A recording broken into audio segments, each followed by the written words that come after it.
A special congratulations to our salutatorian, Lawrence Suba.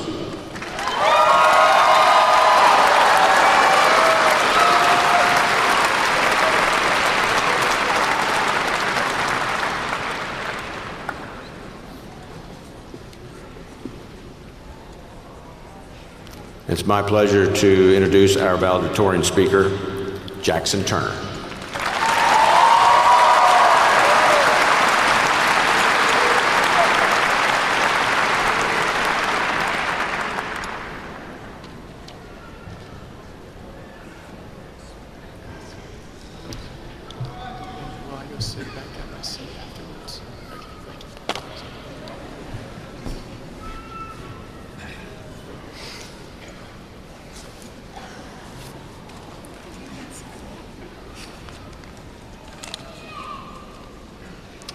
One second.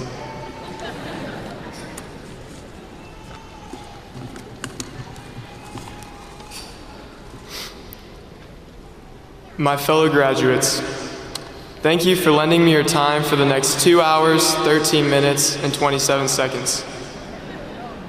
Just like most of you, I'm completely puzzled that I'm here today speaking to y'all.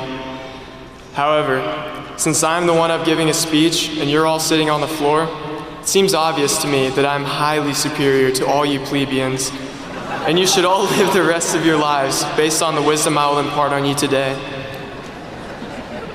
Because, in the eternal words of Ricky Bobby, if you ain't first, you're last.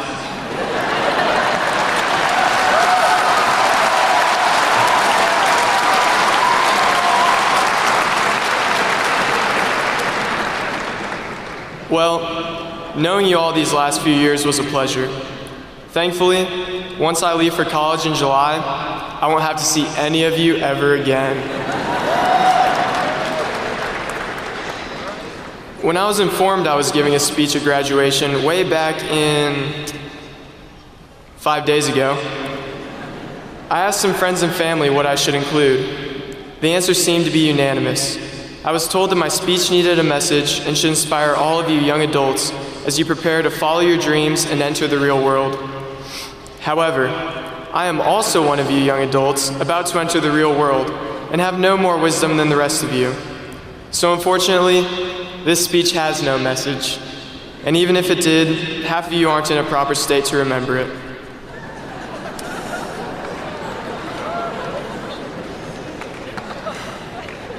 I'd especially like to thank all the family members who traveled here from near and far today to watch our principal butcher their graduate's name.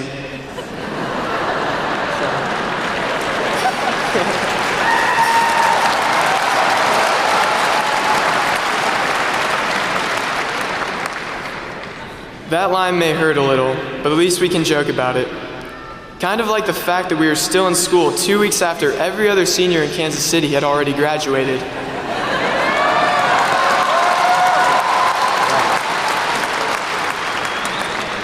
But Park Hill has also made a few good decisions while we've been here. I'd like to point out that the one-to-one learning initiative has really done some good things for this school district. Thanks to the laptops, we've been able to watch countless Fortnite streams while studying. I'd also like to extend a special thank you to all my teachers who taught me these last 4 years. We've been privileged to learn from some of the best teachers in the world. They are truly some of the most kind-hearted and giving people, and they make tons of sacrifices for us. For example, they have drowned themselves in student loan debt their entire lives to give us the wonderful opportunity to also drown in student loan debt for the rest of our lives.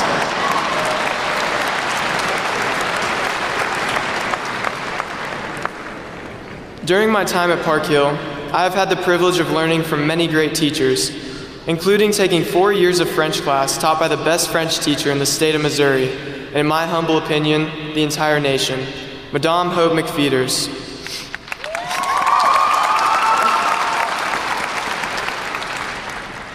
Madame not only excelled at teaching us about French language and culture, but also about life. The best example of this was our end-of-the-year assignment to read Le Petit Prince, or The Little Prince, by Antoine de Saint-Exupéry. The Little Prince is the 4th best-selling book in the entire world, with 140 million copies sold since its original publication in 1943. So we can all assume, without even reading it, that it has some important life lessons and wisdom that everybody could benefit from. This book also has special significance for me. It was the first gift that my grandfather ever gave to my grandmother, so obviously when reading it, I took its message to heart. On one of the Little Prince's adventures, he travels to a planet where he meets a businessman whose entire life is dedicated to collecting and counting his stars. When the little prince tries to talk to him, he keeps repeating the phrase, "Je suis sérieux, moi," I am serious, me. The businessman was completely out of touch with the rest of the universe and would never find happiness because he was so serious and never took the time to enjoy life. I encourage all of you to never become like the businessman. Whatever life throws at you, you can get through it. No matter the hardships that you encounter, always remember that you are in control of your happiness, and that is more important than anything else in the world. So stay positive, crack jokes, and never take yourselves too seriously.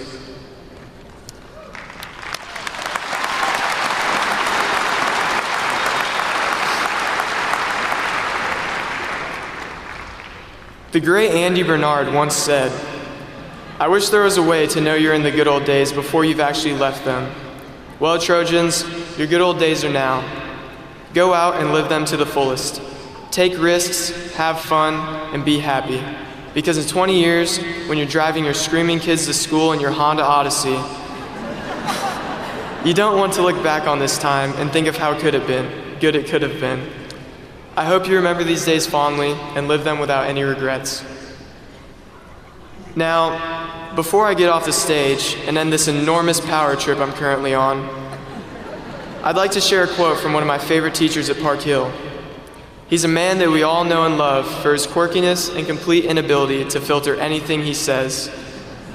Mr. Victor L. Lobo Abundis.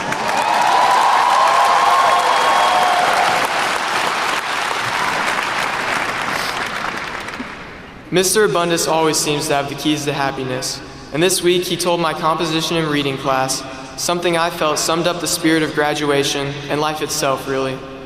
He told us, "Guys, seriously, the most important thing to remember to do when you wake up in the morning is to do whatever it is that makes you happy." So Park Hill, class of 2018, I hope each and every one of you, when you wake up in the morning, never forgets to do what makes you happy. Because the most important decisions we can ever make are the ones that make you and those around you happy. Thank you all, and happy graduation. We've earned it.